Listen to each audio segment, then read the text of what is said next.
আমি শ্রাবন্তী। আমাদের বাড়ির বর্ণনাটা আগে একটু দিচ্ছি। আমাদের বাড়িটা টিন সেট।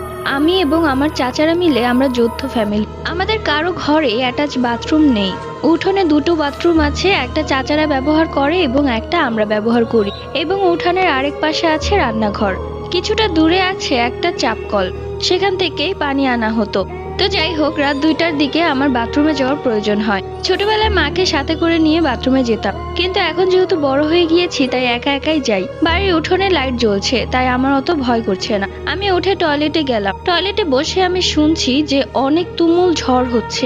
আমি প্রচন্ড ভয় পেয়ে যাই। তাড়াতাড়ি বের হয়ে দেখলাম পরিবেশটা একদম ঠান্ডা, মনে হচ্ছে একটু বাতাসও হয়নি। কিন্তু এত ঝড়ের আওয়াজ কোথা থেকে আসলো? যাই হোক, আমি তাড়াতাড়ি ঘরে ঢুকবো।